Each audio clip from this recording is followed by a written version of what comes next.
Very good. Great job you're doing. Thank you. Pete, could you say something about the military, if you would? Well, Mr. President, it's an honor to be here. And at your direction this morning, we've mobilized the D.C. National Guard. It'll be operationalized by the Secretary of the Army, Dan Driscoll, through the D.C. Guard. You will see them flowing into the streets of Washington in the coming week. At your direction as well, sir, there are other units we are prepared to bring in. Other National Guard units, other specialized units. They will be strong, they will be tough, and they will stand with their law enforcement partners. This is nothing new for DOD. As the President noted, at the border, we've got 10,000 troops down there who've been operating in defense cooperation areas, defense zones, where there's zero illegal crossings because of troops on strikers scanning the border. We've been protecting other people's borders for 20 years. It's about time we protect our own, and we're working with ICE and CBP. In Los Angeles, we did the same thing, working with the California National Guard, working with ICE officers. ICE officers deserve to do their job and not be attacked. We will work alongside all DC police and federal law enforcement to ensure this city is safe, this city is beautiful, and as I always say about President Trump to the troops, he has their back. And my message to the National Guard and federal law enforcement in Washington is, we have your back as well. Be tough, be strong, we're right behind you. Thank you, Mr. President. I'm going to ask Pam, because she's now, as you heard me say, she's really in charge of a lot of what we're talking about. She's done an incredible job. People are going to start to see the fruits of her labor. And Pam, maybe you could say a few words about what we're talking about here. Sure, President. Let me be crystal clear. Crime in D.C. is ending and ending today. We are going to use every power we have to fight criminals here. President, thank you for caring about our capital. Families come here every summer. Our museums are free. We have the National Zoo. We have the National Gallery. D.C. should be a place where everyone can come and feel safe. Behind me and to my side, we have some of the best career law enforcement and prosecutors in the country who are ready to take this on. As the President said, Terry Cole is going to be supervising the Metro Police Department. Gadi Serralta, our U.S. Marshal, is going to be supervising command and control, the entire operation. Our Deputy Attorney General, Todd Blanche, and I will be working with them closely, along with our great FBI Director, Kash Patel. Kash is going to talk to you in a minute about what we did in Virginia recently with Governor Youngkin. Many of you covered that, and it was tremendously successful. Not only that, our secret weapon here in D.C. is U.S. Attorney Jeanine Pirro, one of the toughest prosecutors and a former judge. And she is going to be talking about juvenile crime, how it's out of control here, and what she's going to do to fight back. No more crime rampant in our beautiful capital. No more teenage girls beating a disabled man to death. No more of that. No more drive-bys. We're going to do everything we can. And working with the ATF Director Driscoll and Commander of the Army, we're going to all work together. That's what we all do in this room. We work together, we fight. Do not underestimate one person in this room. We're going to make D.C. beautiful. We're going to make D.C. safe again.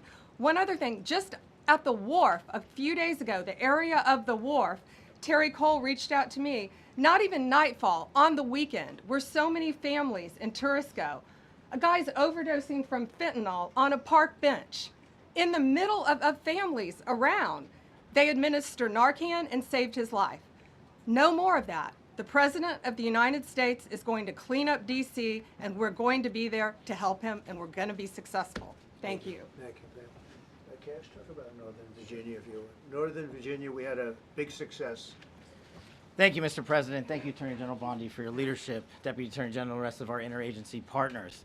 Mr. President, the following is what happens when you let good cops be cops, and I just want to highlight that before I get into Northern Virginia. This year alone, under President Trump's administration, we've had over 4,000 child victims identified and found. That's a 33% increase from the same time period last year. 33% increase. We've had a seizure of 1,500 kilograms of fentanyl up to this date. That is a 25% increase since the same time period last year. And just to put it in perspective, 1,500 kilograms of fentanyl is enough to kill 115 million Americans. 115 million Americans. Cops are getting after it. The FBI has arrested 19,000 people this year alone. Thanks to President Trump's administrations, that's double than where we were this time last year. And we have also arrested 1,600 people who have committed violent acts against children. Children. 270 of them are human traffickers of children. Mr. President, this is what happens when you have great leadership at the Attorney General with Pam Bondi, your administration's priority of protecting the homeland and protecting American citizens and protecting our children, and the murder rates are plummeting. We are now able to report that the murder rate is on track to be the lowest in U.S. history, in modern recorded U.S. history, thanks to this team behind me and President Trump's priorities.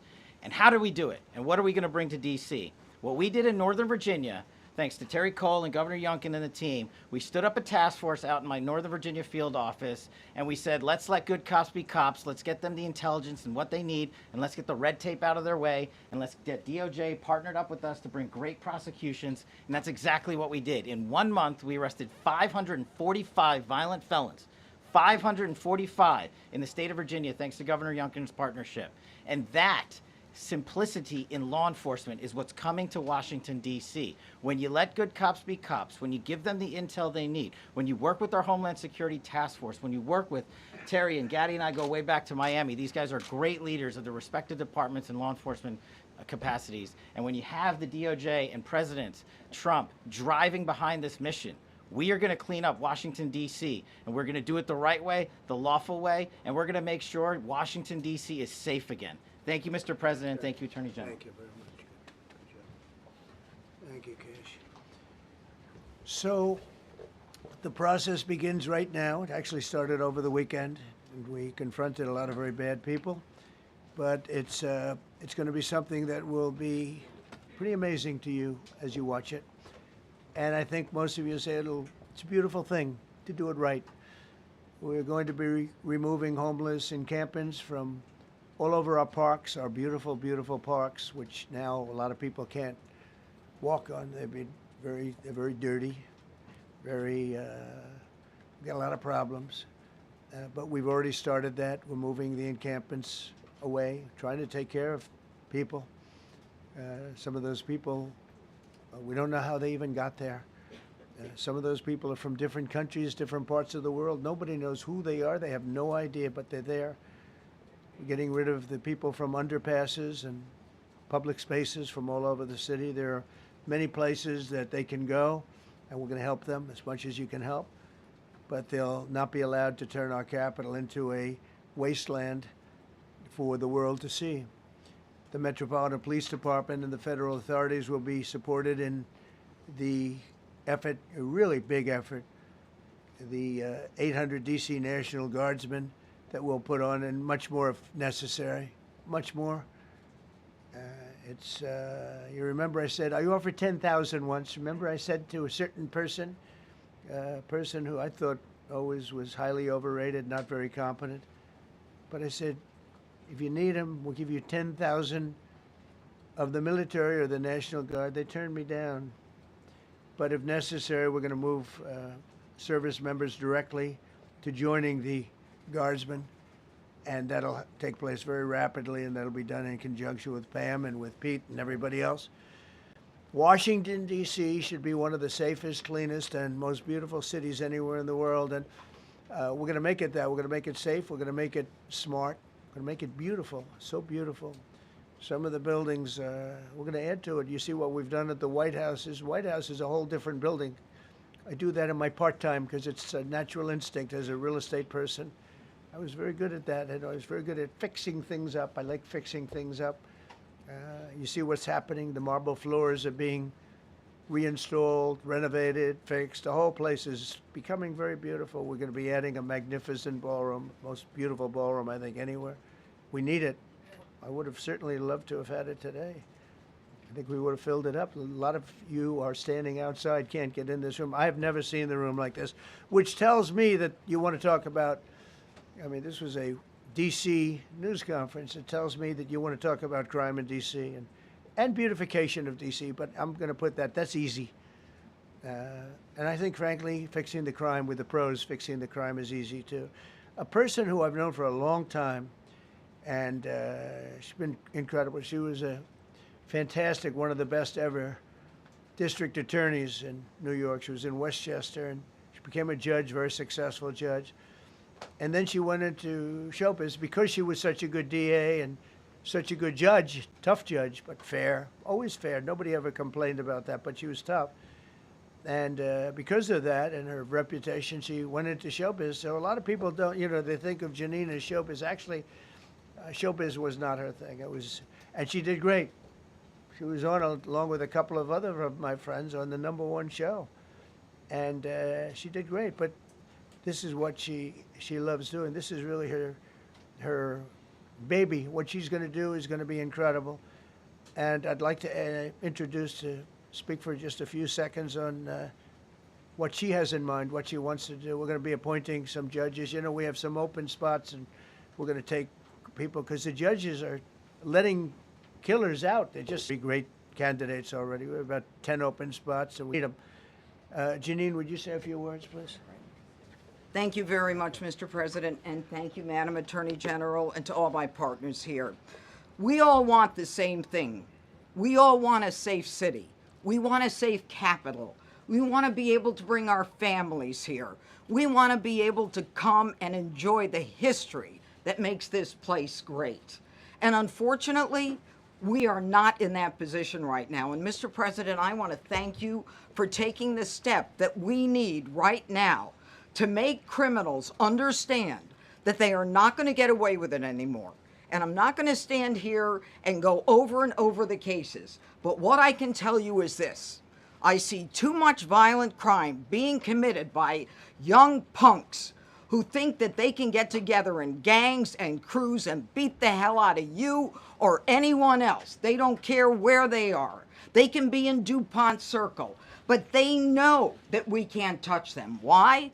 Because the laws are weak. I can't touch you if you're 14, 15, 16, 17 years old and you have a gun. I convict someone of shooting another person with an illegal gun on a public bus in the chest, intent to kill. I convict him. And you know what the judge gives him? Probation. Says you should go to college. We need to go after the DC Council and their absurd laws. We need to get rid of this concept of, no cash bail. We need to recognize that the people who matter are the law-abiding citizens, and it starts today. But it's not going to end today, because the president is going to do everything we need to do to make sure that these emboldened criminals understand we see you, we're watching you, and we're going to change the law to catch you. And my final note is this. These kids understand that the jurisdiction is through the State Attorney General, Brian Schwab. I did a poster of the young man from Doge who was beaten bloody with a severe concussion, a broken nose. And then I did a poster of what happens to those kids, because I can't arrest them, I can't prosecute them. They go to family court and they get to do yoga and arts and crafts. Enough. It changes today. Thank you, Mr. President. Thank you, Jeanine. You're welcome. Great job. Thank you. If I could, I just signed some executive orders. I'd like to have Will please come up, and we'll let the people know what we signed. Do you want to put them down? Yes, sir. Go ahead. A short while ago in the Oval Office, President Trump signed 2 crucial executive actions to deal with the emergency crime conditions we currently face in the District of Columbia. The first of these was an executive order, as President Trump said before, invoking his powers under Section 40 of the Home Rule Act to take federal control of the D.C. Metropolitan Police Department. Along with that executive order, President Trump signed the statutorily required notification letters to Mayor Bowser and to the relevant House and Senate committee leaders. The second major executive action that President Trump signed was a presidential memorandum directing the Secretary of Defense to utilize the National Guard to address the conditions we see on our streets here in D.C. It also authorized the Secretary of Defense to work with state governors to utilize their National Guard units if necessary as well.